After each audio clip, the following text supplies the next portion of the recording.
Assalamualaikum warahmatullahi wabarakatuh. Yang terhormat dosen pengampu mata kuliah Bahasa Indonesia Ibu Diana Sanpaujia MPD, dan yang terhormat teman-teman semuanya. Kami di sini dari kelompok 8 kelas A1 PGSD 2023 yang akan memandu diskusi pada hari ini dengan materi bahasa dalam karya tulis ilmiah, yaitu paragraf. Ini merupakan anggota kelompok kami. Baiklah, selanjutnya kita langsung ke pemaparan materinya. Saya Puja Ananda Putri akan memaparkan materi mengenai pengertian karya tulis ilmiah dan paragraf. Nah, sebelum masuk ke materi mengenai paragraf, sebenarnya apa sih karya tulis ilmiah itu? Jadi, karya tulis ilmiah adalah sesuatu yang dihasilkan oleh aktivitas menulis. Karya tulis sering dikatakan karangan. Karangan adalah hasil mengarang. Mengarang sepadan dengan menulis atau menyusun. Karya tulis ilmiah atau sering disingkat dengan karya ilmiah adalah karangan yang bersifat keilmuan, yakni menyajikan fakta keilmuan. Ditulis dengan cara dan aturan yang tertentu, baik dari segi karangan maupun bahasa. Selanjutnya, paragraf dikenal dengan istilah alinea dengan pengertian yang sama. Paragraf ditandai dengan kalimat pertama yang menjorok atau adanya perbedaan spasi. Secara umum, paragraf bisa terdiri atas satu atau beberapa kalimat. Dalam karangan ilmiah, adalah karangan yang terdiri atas beberapa kalimat yang saling berkaitan secara bentuk dan isi atau makna dan hanya memuat satu gagasan pokok atau topik saja. Saya Najla Trinujulani akan memaparkan materi mengenai syarat paragraf. Yang ke-1, kesatuan terkait dengan kesatuan topik, yakni paragraf hanya mengandung satu topik. Yang kedua, kepaduan terkait dengan hubungan baik bentuk maupun isi. Hubungan bentuk disebut kohesi, sedangkan hubungan isi disebut koherensi. Yang ketiga, ketuntasan terkait dengan kelengkapan informasi. Paragraf tidak hanya memuat kalimat topik tetapi juga kalimat penjelas. Selanjutnya, jenis paragraf berdasarkan fungsi.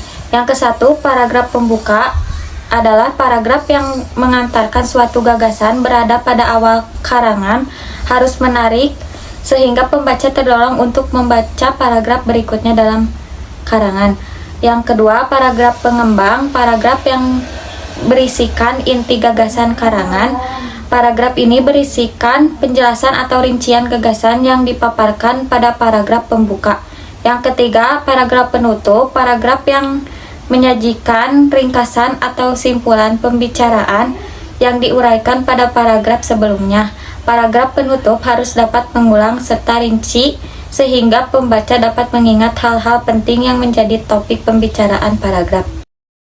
Saya, Najla Imai Ajahra, akan memaparkan materi mengenai jenis paragraf berdasarkan pola. Yang pertama ada paragraf deduktif.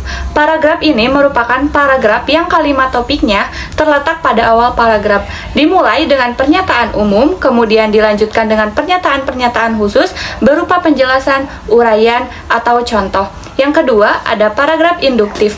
Paragraf ini merupakan paragraf yang kalimat topiknya diletakkan pada akhir paragraf. Dimulai dengan pernyataan-pernyataan khusus, kemudian diakhiri dengan pernyataan umum, dan pernyataan akhir paragraf yang biasanya berupa simpulan. Dan yang terakhir, ada paragraf deduktif induktif atau paragraf campuran.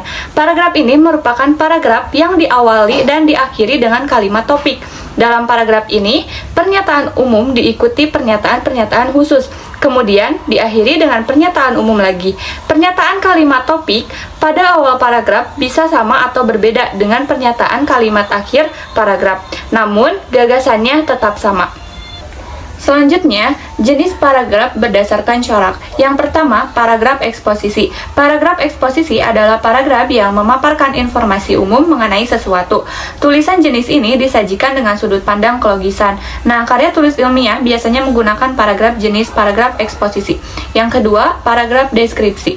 Paragraf ini memberikan suatu objek yang dapat dilihat oleh indera mata. Oleh karena itu, di dalamnya dilukiskan mengenai bentuk, rupa, warna, dan benda-benda.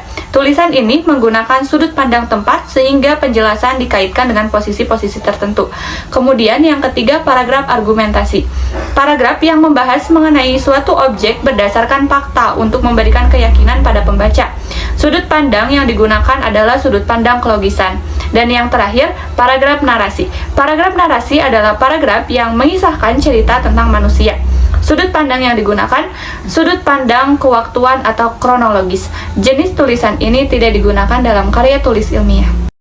Saya Syaira Monikawati. Di sini saya akan menjelaskan mengenai jenis paragraf berdasarkan teknik pengembangan. Jenis paragraf berdasarkan teknik pengembangan. Yang pertama ada paragraf dengan pengembangan contoh. Yang kedua ada paragraf dengan pengembangan definisi. Yang ketiga ada paragraf dengan pengembangan klasifikasi. Yang keempat ada paragraf dengan pengembangan analogi. Dan yang terakhir ada paragraf dengan mengembangkan sebab akibat. Karena pemaparan materi telah usai, maka di sini kami membuka sesi diskusi. Silahkan apabila ada yang ingin ditanyakan, ditambahkan, ataupun didiskusikan. Izinkan saya untuk menyampaikan kesimpulan.